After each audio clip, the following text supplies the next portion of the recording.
Now, this is, as I said, from a satellite point of view, but I would like now to change the angle of this speech to something which is maybe more from a Google Earth position. I would like to speak now about the Israeli-Palestinian conflict.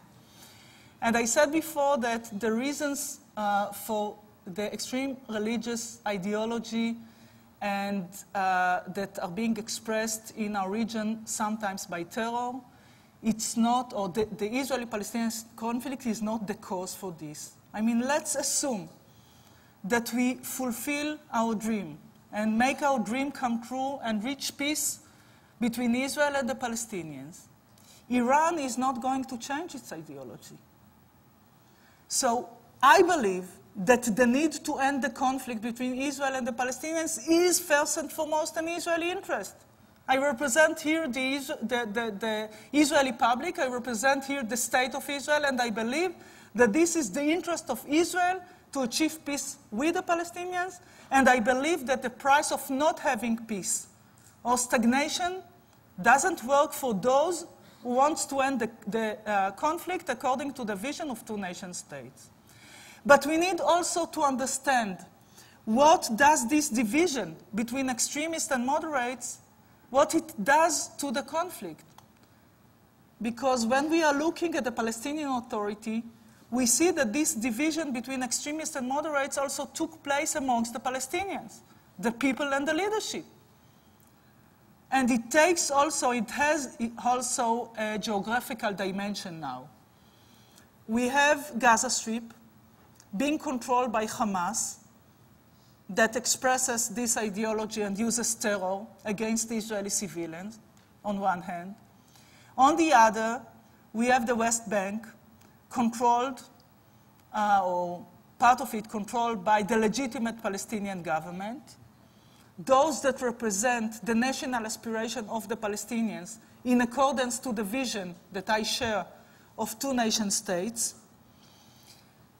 And when it takes place in different parts of the future Palestinian state, we need to understand what needs to be done.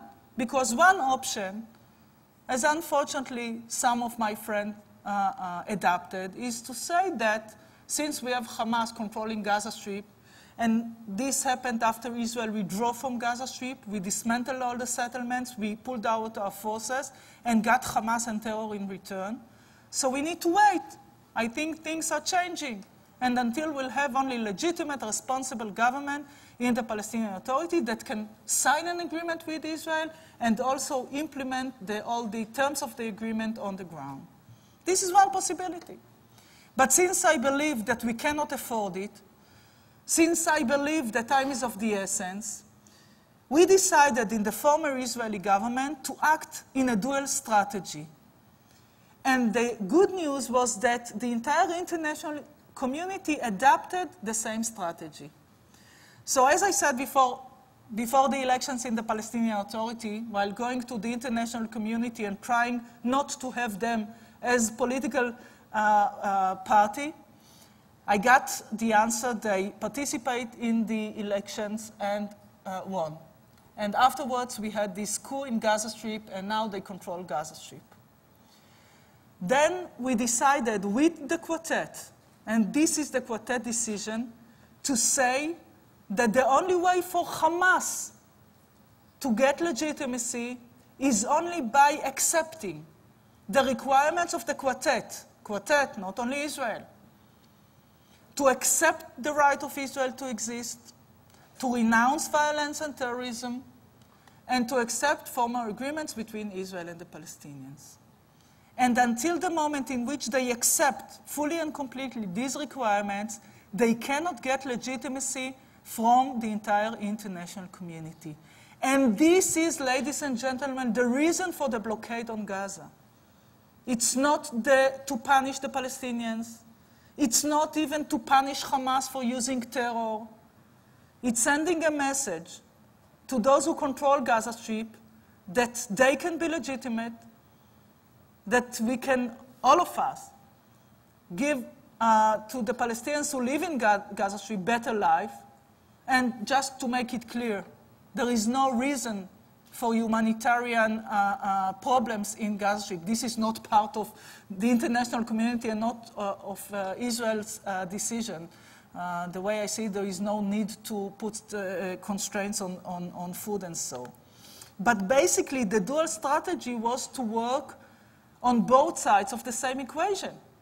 On one hand, to delegitimize Hamas, and on the other, not less important, to achieve peace, the sooner the better, with the legitimate Palestinian government, with those that represent the national aspiration of the Palestinians for a state, with those who accepted the idea of two-nation state as the way to end the conflict, and not only as a stage in a great plan to demolish or to wipe Israel off the map, as Hamas wants. So I just want to say also a few words about Hamas, because part of the Israeli frustration on this is that sometimes when Israel acts against terror, it is not being understood. Because it was not clear, and it's not clear today when there is no peace process on the other side of the equation, what is the strategy? And it's very important to understand that there is no hope for peace with Hamas. It's not punishment. Only those who want to achieve peace understand that there is no hope with Hamas. And this is basically the understanding of the entire Arab world. I'm talking about those members of what we call Camp of Moderates. They don't want Hamas to succeed, as they didn't want Hezbollah to succeed, because they knew that we are all together in the same camp, and Iran and this kind of ideology works against them as well. But unfortunately, sometimes, things that I've heard as a foreign minister in closed rooms, I didn't hear publicly. And as I said at the beginning of this speech, we need decisions and we need to speak up, even when it's not easy, even when the public opinion is completely different, even when there are political risks. We need to do it. All of us, all the leaders of the international community need to work accordingly, especially the leaders of the Arab world. And part of our frustration as Israelis was that we left Gaza Strip, we dismantled the settlements, as I said, we pulled our forces out, and the only reason for us to enter Gaza Strip or to act with our forces is in order to stop terror. And there is one thing that I cannot accept coming from the international community, and I believe that this is going to affect the possibility, the ability of the international community or the free world to fight terrorism. And this is the unspeakable or the unbearable comparison between soldiers and terrorists. And of course, I'm talking here about Israeli soldiers. But this is something that can apply to the soldiers to international forces, United Nations, United States, British, others. There is no moral comparison and no legal comparison between the two of them. And unfortunately, during military operations, there are civil casualties that we regret.